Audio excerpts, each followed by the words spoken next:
প্রিয় দর্শক, আসসালামু আলাইকুম। আমাদের চ্যানেলটিতে প্রতিনিয়ত নিউজ ভিডিও প্রকাশ করা হয়, তাই লাইক, কমেন্ট এবং সাবস্ক্রাইব করবেন আশা করি। চলুন ভিডিওটি শুরু করা যাক।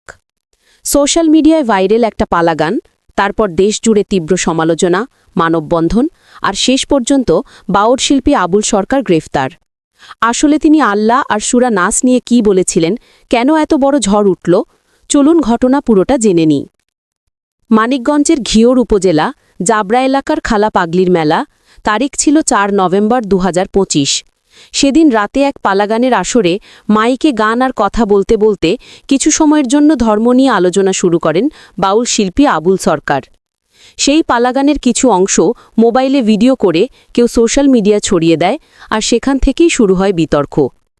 এখানে খুব সাবধানে, খবরভিত্তিক আর নিউট্রালভাবে বলতে হবে। আমরা কারো পক্ষ বিপক্ষ না, শুধু অভিযোগ কেমন ছিল তা বলবো। মামলার বাদী আর যারা আপত্তি তুলেছেন তাদের অভিযোগ, আবুল সরকার নাকি আল্লাহর সৃষ্টির ব্যাপারে প্রশ্ন তুলেছেন, এমনভাবে কথা বলেছেন যাতে সাধারণ মানুষ বিভ্রান্ত হতে পারে। অভিযোগে বলা হয়, তিনি নাকি পালাগানের মাঝখানে আল্লাহর সৃষ্টি প্রক্রিয়া নিয়ে বিতর্কিত ভাষায় কথা বলেছেন, যেটাকে অনেকেই ইসলাম অবমাননা হিসাবে নিয়েছেন। তবে আবুল সরকারের ঘনিষ্ঠ শিল্পীরা আবার ভিন্ন কথা বলছেন। তার সহশিল্পী রাজু সরকার বলেছেন, আবুল সরকার আসলে আল্লাহকে অপমান করেননি, তিনি শুধু আরেকজন বাউল শিল্পীর সাথে তর্ক করতে গিয়ে আল্লাহর কোন সৃষ্টি আগে কোনটা পরে এমন প্রশ্ন তুলেছিলেন, আর সেই প্রসঙ্গে কিছু উদাহরণ দিয়েছিলেন। তাদের দাবি, পুরো পালাগান না দেখে শুধু ছোট ছোট ক্লিপ কেটে সামাজিক মাধ্যমে ছড়িয়ে দেওয়ায় বিষয়টা বিকৃত হয়েছে। সমর্থকদের দাবি, আল্লাহকে অপমান নয়, প্রশ্ন তুলেছিলেন অন্য এক শিল্পীর ধারণা নিয়ে। ভাইরাল হওয়া সেই ভিডিও ক্লিপগুলোতে দাবি করা হয়, আবুল সরকার নাকি কুরআনের সূরা নাসের কিছু অংশ ভুলভাবে উচ্চারণ করেছেন, আর এই সূরার ব্যাখ্যা করতে গিয়ে এমন ভাষা ব্যবহার করেছেন যেটাকে অনেক আলেমোলামা অশ্রদ্ধাজনক বলে মনে করেছেন। কিছু টিভি রিপোর্ট আর অনলাইন নিউজেও বলা হয়েছে, এই ভুল উচ্চারণ আর মন্তব্যকে ঘিরেই তার বিরুদ্ধে ধর্মীয় অনুভূতিতে আঘাত সংক্রান্ত অভিযোগ ওঠে। তবে আবার সমর্থকেরা বলছেন, এটা ছিল পালাগানের নাটকীয় অংশ, যেখানে তিনি উদাহরণ দিতে গিয়ে এমনভাবে কথা বলেছেন যা কাটাছেড়া করে ছড়িয়ে দেওয়ায় আসল অর্থ বদলে গেছে।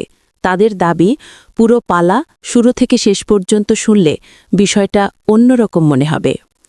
ভিডিও ক্লিপগুলো ভাইরাল হওয়ার পর মানিকগঞ্জের আলেম উলামাদের একাংশ তীব্র প্রতিবাদ শুরু করেন। মানববন্ধন, বিক্ষোভ, বিভিন্ন জায়গায় বক্তব্য, সব মিলিয়ে চাপ বাড়তে থাকে। এরপর ২০ নভেম্বরের পরপরই মানিকগঞ্জের ঘিওর বন্দরের মসজিদের ইমাম মুফতি মোহাম্মদ আবদুল্লাহ থানায় একটি মামলা করেন। মামলায় অভিযোগ আনা হয়, আবুল সরকার নাকি ইসলাম অবমাননা করেছেন, ধর্মীয় অনুভূতিতে আঘাত করেছেন এবং সাম্প্রদায়িক উত্তেজনা সৃষ্টি করতে পারেন। মামলা হওয়ার পর ডিবি পুলিশ নড়েচড়ে বসে। খবরে এসেছে, মাদারীপুরের এক গানের অনুষ্ঠানস্থল থেকে ডিবি পুলিশ তাকে আটক করে মানিকগঞ্জে নিয়ে আসে। এরপর আদালতে হাজির করলে বিচারক তাকে কারাগারে পাঠানোর নির্দেশ দেন। একদিকে যারা তার বিরুদ্ধে মাঠে নেমেছেন তারা বলছেন, ধর্ম নিয়ে মঞ্চে দাঁড়িয়ে এভাবে কথা বলা যাবে না, বিশেষ করে কুরআনের সূরা, আল্লাহর সৃষ্টি নিয়ে ভুল ব্যাখ্যা দিলে সাধারণ মানুষের ইমানে আঘাত লাগে। তারা কঠোর শাস্তি দাবি করছেন। অন্যদিকে আবুল সরকারের সমর্থক, সহশিল্পী আর অনেক বাউল অনুসারী বলছেন, তিনি নাকি মৌলবাদ আর উগ্রতার বিরুদ্ধেই কথা বলছিলেন। তাদের বক্তব্যের পুরো প্রসঙ্গ না শুনে শুধু কিছু অংশ কেটে ছড়িয়ে দেওয়ায় তাকে বিপদে ফেলা হয়েছে। তারা এই ঘটনাকে শিল্পীর স্বাধীন মত প্রকাশের ওপর চাপ হিসেবে দেখছেন এবং ন্যায় বিচারের দাবি জানাচ্ছেন। একদিকে ধর্মীয় অনুভূতি, আরেকদিকে একজন বাউল শিল্পীর বক্তব্য আর গানের স্বাধীনতা। আদালত, তদন্ত, প্রমাণ এসবের ভিত্তিতেই শেষ পর্যন্ত ঠিক হবে আবুল সরকার সত্যি কি উদ্দেশ্যে কথা বলেছিলেন। আমরা কেউই চাই না আল্লাহ, কোরআন, সূরা নাস নিয়ে কেউ অশ্রদ্ধাজনক কথা বলুক। আবার এটাও চাই, কারো বক্তব্য নিয়ে অভিযোগ থাকলে পুরো প্রসঙ্গ, সত্য তথ্য আর আইনি প্রক্রিয়া দেখে তারপর যেন তাকে বিচার করা হয়।